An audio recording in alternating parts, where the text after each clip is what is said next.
Hi Aries, this is Tisch Aitken, and this is your monthly report for the month of November. So much to talk about, but I just want to address that in the month of October, 4 planets station direct, and that's a really big deal for moving ahead in your goals. Pluto, the planet of death and regeneration. Saturn, the planet of responsibility and karma. Jupiter, the planet of good fortune and higher learning, and Mercury, the planet of information and transportation, all stationed direct in October, helping you to move ahead with what you want to accomplish. In the month of November, we are in eclipse season. We're already feeling that energy really at the end of October because we can feel it up to a month before. There will be a lunar eclipse on November 19th at 27 degrees and 14 minutes of the fixed earth sign of Taurus, and this will occur in your house of money and income. I will get much more into detail about the eclipses, but just to know we are in eclipse season. And then there will be a solar eclipse, because they always come in pairs, on December 4th at 12 degrees of Sagittarius in your house of travel and manifestation and higher learning and teaching. But eclipses bring things to light. They bring a lot of changes and uncover things and a lot of movement in a very short period of time, which has been the story of our lives this year anyway. And in the age of Aquarius, it's been very hectic and erratic. And Venus will retrograde on December 19th at 26 degrees and 19 minutes of the cardinal earth sign of Capricorn in your house of career and life goals.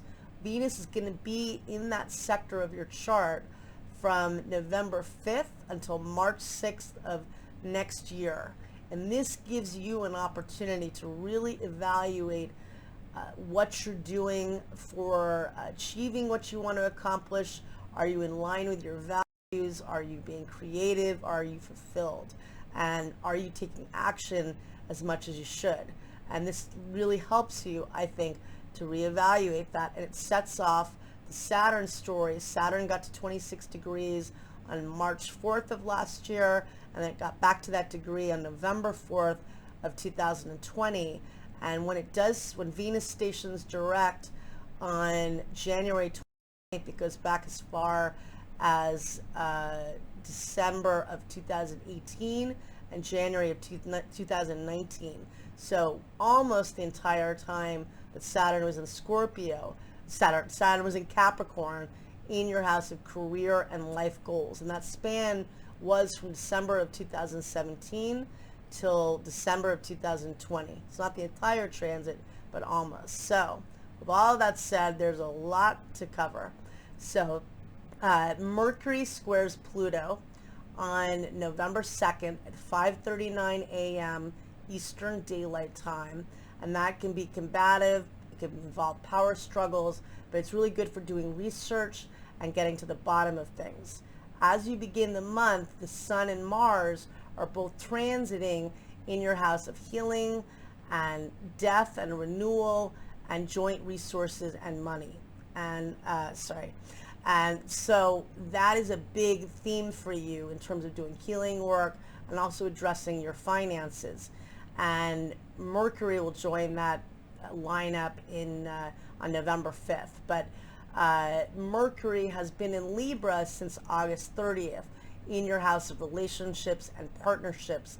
And it was retrograde from September 27th until October 18th. And I imagine a lot of people resurfaced in your life, whether old co-workers or friends or old paramours, what have you. But a lot of focus on reconnecting with people from your past. And now Mercury is direct, and it's about to clear its shadow in the beginning of November. But we've got that contentious energy on the 2nd.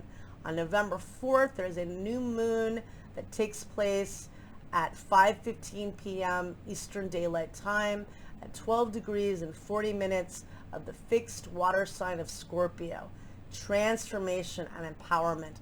Set intentions, plant new seeds. It's going to be a wacky day because the Sun opposes Uranus at 7:58 p.m.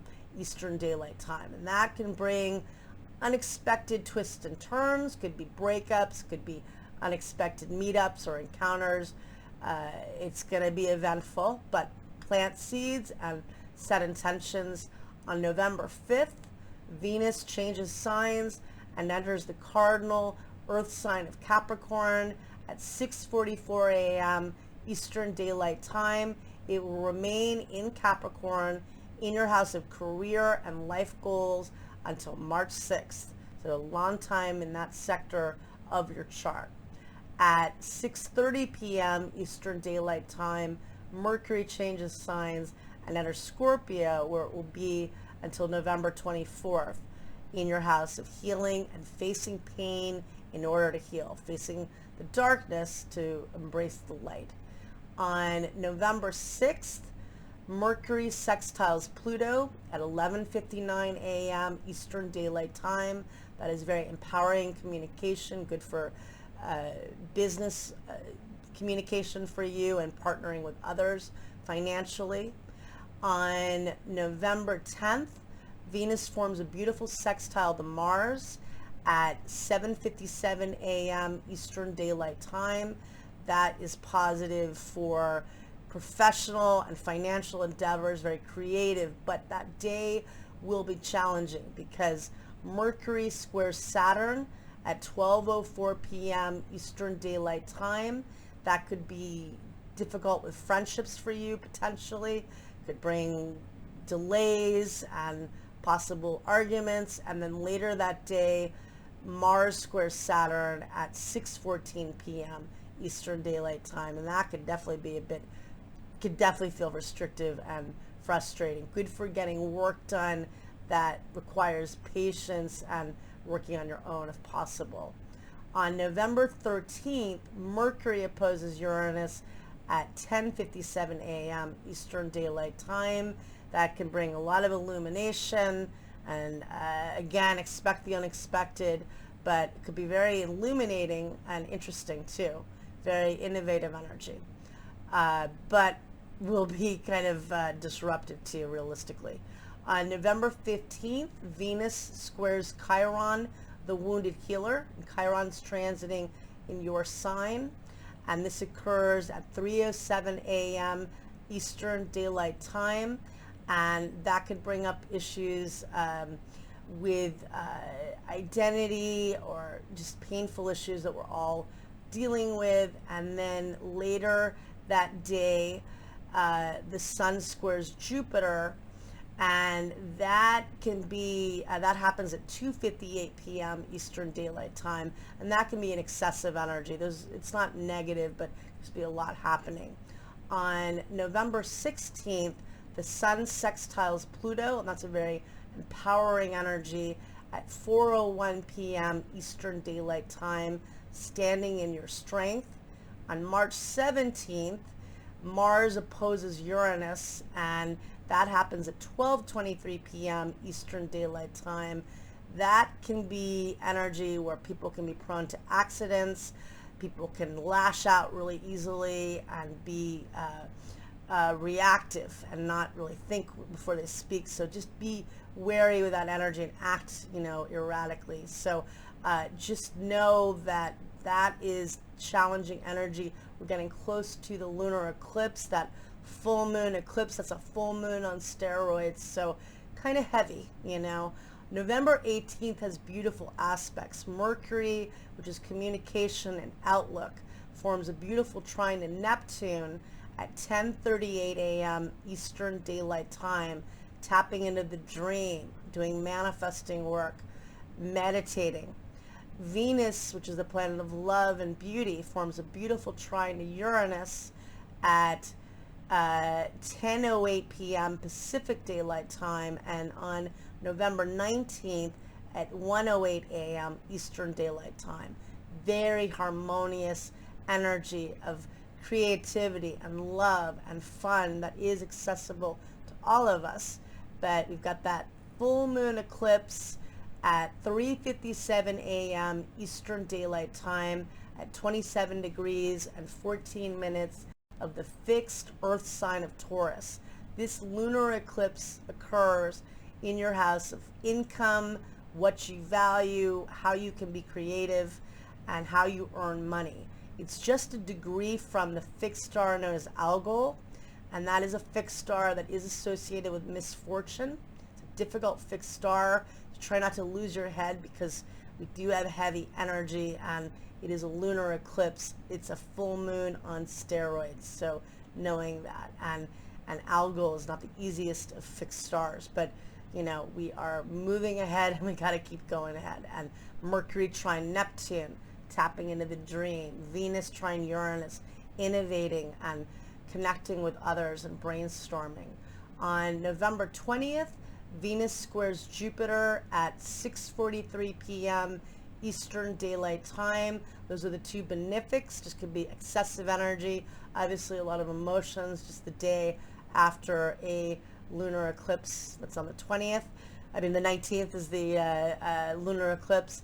On November 21st, Venus forms a beautiful sextile to Pluto, really romantic and creative and loving energy, good for money as well.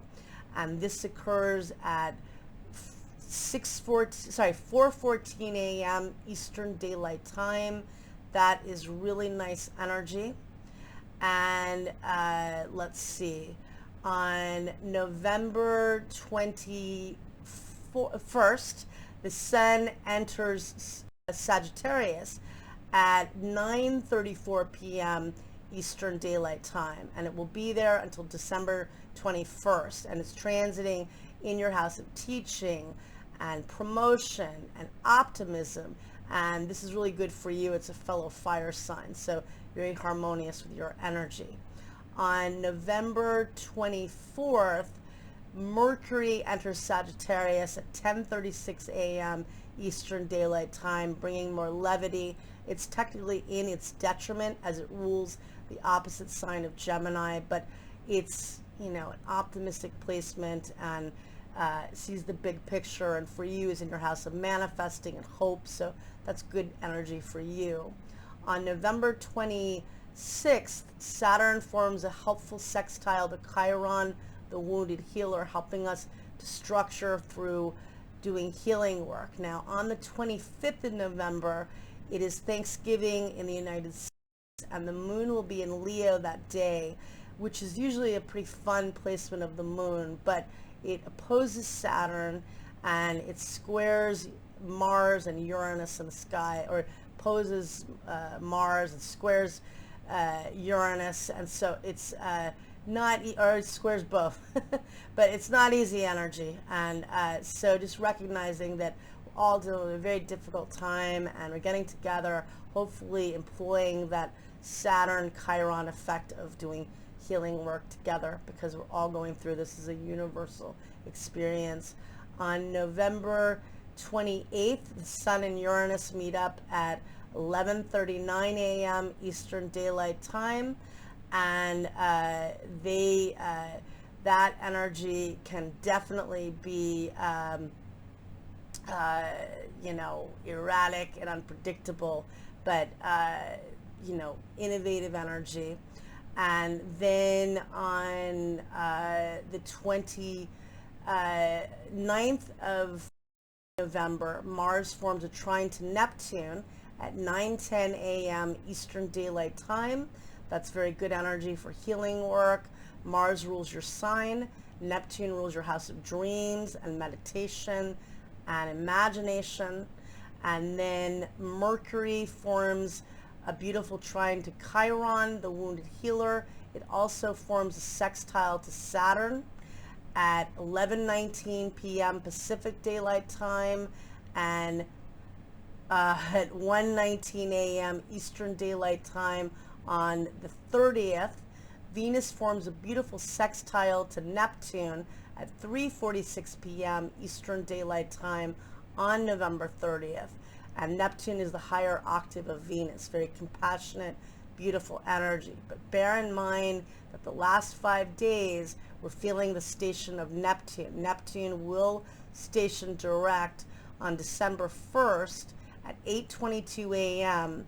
Eastern Daylight Time at 20 degrees and 24 minutes of the sign of Pisces. and that's really foggy energy. It's going to get us clear on our dream once we get more into it, but we feel it, that haziness, 5 days before and 5 days after, and things get uncovered that perhaps you don't know about, or on the world stage as well. A lot happening, eclipse season. I'm doing this video right after the full moon in your sign, so that is a lot of high energy now. But 4 planets direct, very good thing. And only a little while longer till Jupiter is in Aquarius in your house of friends and groups, because Jupiter leads on December 29th. So doing networking and expanding your connections, a lot of focus on your social life this year, and particularly in the last few months on top of it. Good luck, Aries, and thank you so much.